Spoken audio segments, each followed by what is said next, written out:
What's up, guys? In this video, we're gonna build some DraftKings lineups. Let's go.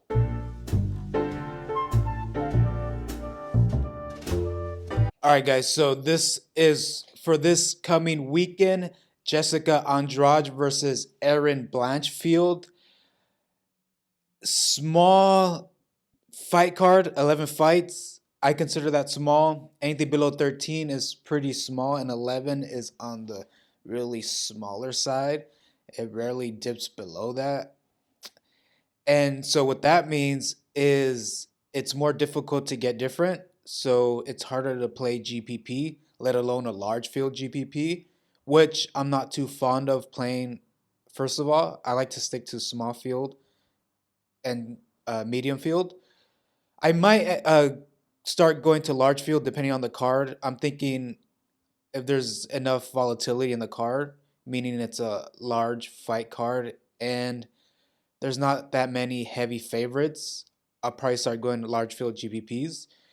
But that's the opposite of what we have right now. We have 11 fights, and more than half of those fights, there's a heavy favorite. Starting with Philip Lins. Heavy favorite, well, I wouldn't say heavy, but a confident favorite is a 2-1 or greater, which equates to about a 66%. So we start off with Philip Lins, 1, Hernandez 2, Pogus 3, Fletcher 4, Pawa 5, Carpenter 6, Buena Silva 7. So that's more than half of the fights are we have a good favorite. So what that means is we're gonna go cash heavy, and we'll start with building a cash lineup. So the first thing I think about is we're gonna have one punt. Punt meaning we don't expect this fighter to win. We're doing this to save salary uh, cap, save salary. Does that make sense? Save salary cap, save salary in our salary cap, and that will allow us to go Philip Lins and above. I'm not gonna go below this. Where this black line you see, where this dark black line, I am not gonna go anywhere below that because this is my confidence line, you can call it. And so the punt, I'm looking for just a fighter that's gonna survive the damn fight. And if they survive all 3 rounds, I'm looking at 20 to 30 points. I just don't want them to get knocked out in the first round and put up like 4 points. That is now good. No bueno. No bueno Silva. So what I'm looking at is the inside the distance odds. And the smallest inside the oh, another thing to point out in this fight card is all the fights are favored to finish inside the distance. That's going to come more in handy when we build our GPP lineups, which I will build after building this cash lineup. So going back to the cash lineup, we're looking for the punt. Inside the distance, the -105 is the Mayra Bueno Silva and Lena Landsberg. The women's MMA fights do tend to be lower inside the distance, so that makes sense. So Lena Landsberg is our punt play. Lena Landsberg. We always do a stack of the main event. If it's reasonably inside the distance, that's not too bad at -230. It's not great, but it's not -600. If Pawa and Jordan Wright were the main event, I would not stack it because it's just too volatile. One guy's gonna score low and one guy's gonna score high. I want You're looking for floor. You're looking just for points. And main event, since it's 5 rounds, both there's gonna be a lot of points in that fight overall. So Jessica Andrade and Erin Blanchfield. Stack that bad boy. Erin Blanchfield, Jessica Andrade. A very interesting fight, by the way. I'm not going to go into the details of it, but that's a really interesting fight, especially at short notice. Actually, and probably not a popular opinion or political opinion. I don't get too excited for women's MMA, but this one does excite me. So it probably excites me because the card just sucks in general and it's relative, right? What does Einstein say? Everything's relative. So moving on, I'm gonna pick Philip Lins and above. Let's see what how high we can go. We're at 9,000 salary. average. So let's start with Jamal Pogus. He does have the grappling advantage. These orange shades shaded names means that they have a grappling advantage. So we could go with James Pogus. Anything above Lens, I'm cool with. There's no value here. The pricing is good, meaning their win percentage reflects their pricing exactly. The higher the win percentage, the higher the pricing. Sometimes there is an inefficiency there, and we can take advantage of that. But in this case, there's not. So we can just start with Pogus and just use all salary. You want to use all of your salary cap. Hernandez and Lins. Nope. We have more to use. So where were we? Can we fit in AJ Fletcher? Hernandez Lens. Oh, 9,100. So go we can go Fletcher or Pawa. So maybe do two just for the sake of diversifying. If you want to call this diversifying, we're just going Fletcher and Pawa, right? Because we have the opportunity to pick any of these two, and you can't really go wrong. The pros and cons here is Fletcher is a lower inside the distance at negative 170, so he's a safer pick. Pawa has a higher ceiling, higher win odds as well, barely at negative 600, so it's a little more risky, but you do get higher win percentage.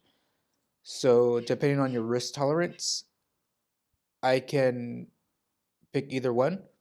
So let's save that one. Fletcher is one lineup.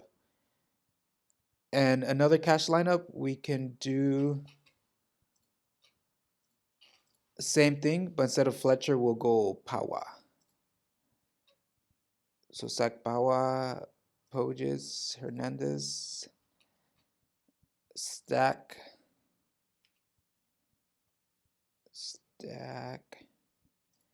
and Linsberg.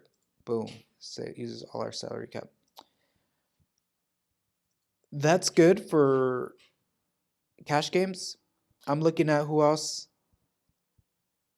What other punt is good? Maybe Josh Parisian. But Landsberg is pretty much the best because you're saving the most salary cap. If there was potentially more fighters below Landsberg with the higher inside the distance, I would sacrifice inside the distance for saving the salary cap. But that's not the case here, so we're going to stick to that. Moving on to cash lineups. Let's create another lineup. This is where ownership starts getting really important. Again, I'm going to go heavy cash and light on GPPs, tournament games. So first thing I look at is where can I get ownership? Where can I get different? I'm looking at this column. This is from Stochastic. They tend to be pretty accurate, especially now that there's no late swap.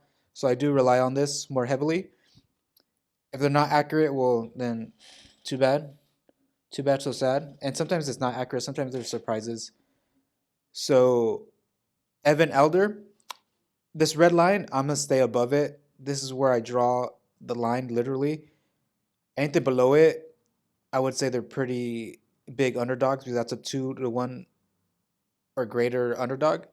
So I'm just sticking to above it. Anything above it, I'm willing to do. In this case, Elder at 10%, that's hard to beat as far as ownership because he's the second lowest owned fighter and he's pretty high. If you look at this, Elder's at 10%. All of the fighters below him are at 27, 22, 22, 22, 23, 4, and 12. So that's great ownership for that price, and he barely makes the cut. So I'm going to build my lineups around Elder.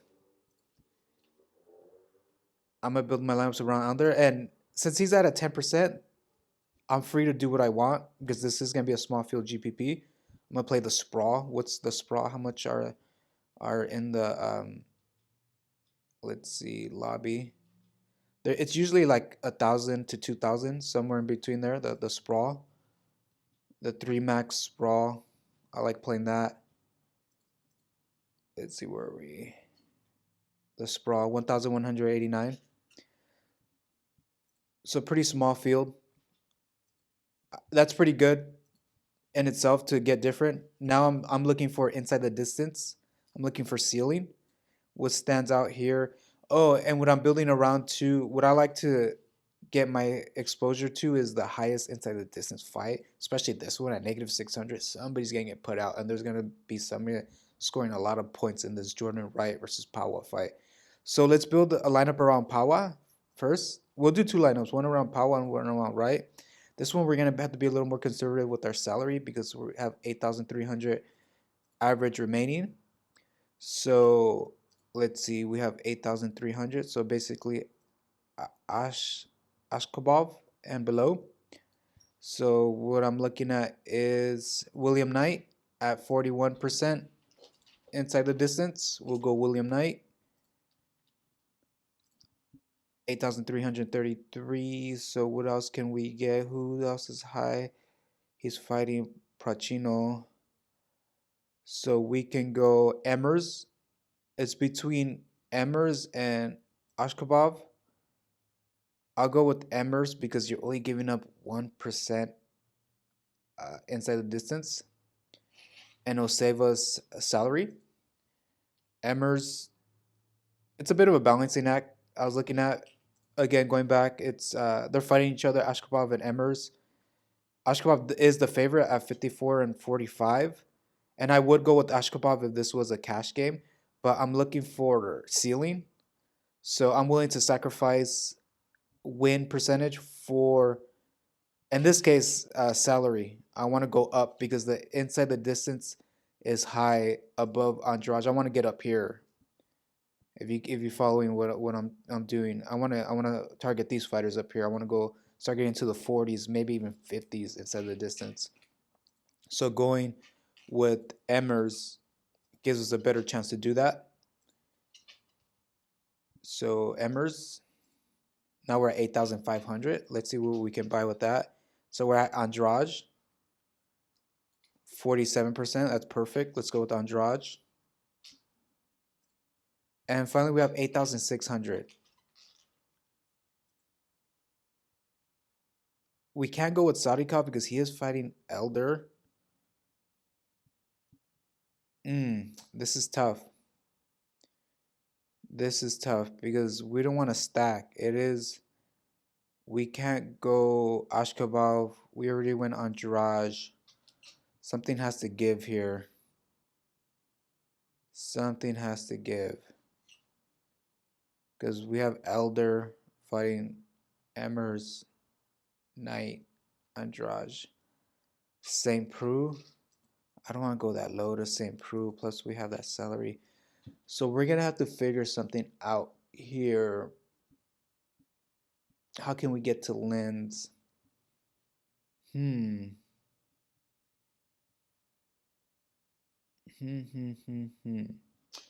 Maybe we go Ashkabov instead of Emmers.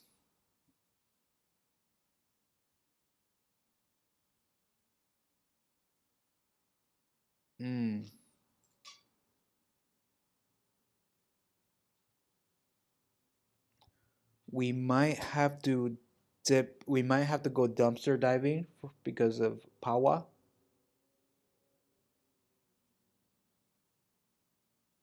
We might have to go dumpster diving. Dumpster diving meaning right here. So what's the best insider distance for these fighters? Is Jim Miller. Jim Miller, damn. Really gonna pick Jim Miller? Or who has the best chance of winning? We just want somebody to win. 33%. St. Preux. See, this is tough. This is why I don't like going that low. But since we're getting Pawa, we're gonna have to go this low. 9,300, and that will give us basically all the way up to Carpenter.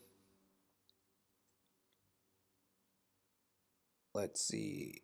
Yeah, we'll go Carpenter. He's the biggest inside distance at 55%. So Carpenter. Little sketchy with the St. Preux. But if he does win, then we're in very good shape. We're basically needing Evan Elder and St. Preux to pull through. If they pull through, this lineup has a really good chance, I feel like. Because we have Ashkabov, who's a favorite, and Knight, who's a favorite.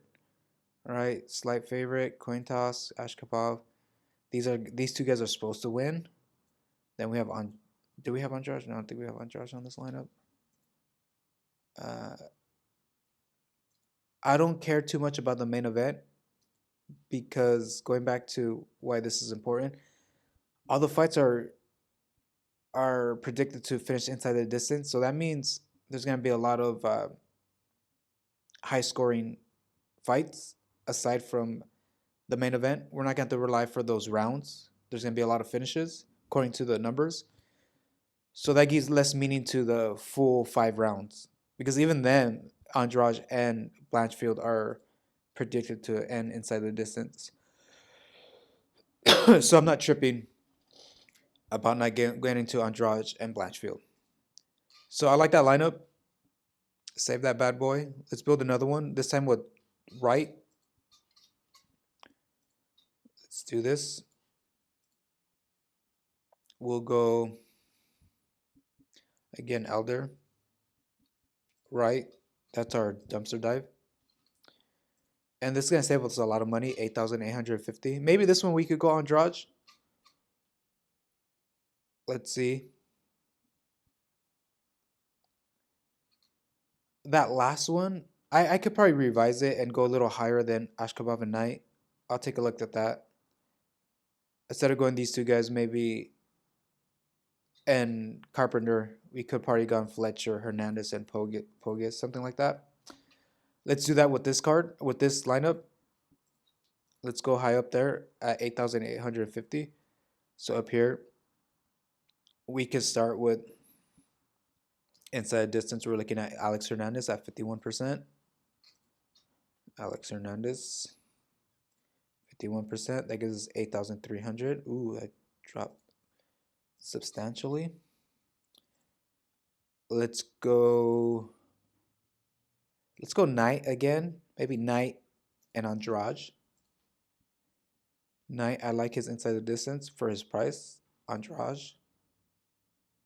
Wait, is that 8,300? Yeah, 8,800. I thought it said 8,300. I am tripping. I thought it said 8,300. It's 8,833. So we can go.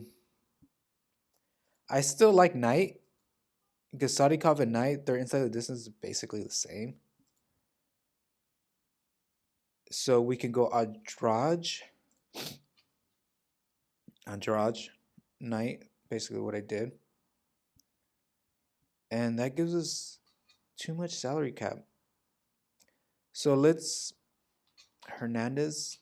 Do we want to improve on Hernandez? No, Hernandez at 51. I like that. Let's improve on Knight. Let's improve on his inside the his win percentage. Let's go from Knight to Sadikov. So we'll go from Knight to Sadikov. Improvements and win percentage and inside distance. This gives us 9,400. And so we can go Carpenter. All right, Carpenter at 55%. He has a grappling advantage. 48%, but he doesn't have the grappling advantage. 37. So Carpenter. We'll go Carpenter again. My voice just cracked. So a save lineup. That's our second GPP. Very similar, relying on Carpenter, Alder. So there's no Sadikov on there. Okay, so the same and different. I like it. 2 cash games, lineup, 2 cash lineups, 2 GPPs. I'm in it there. Those are just recommendations for this coming weekend. I might adjust it a little bit, slightly, maybe not. I'm actually liking it the way it's coming out. Enjoy the fights.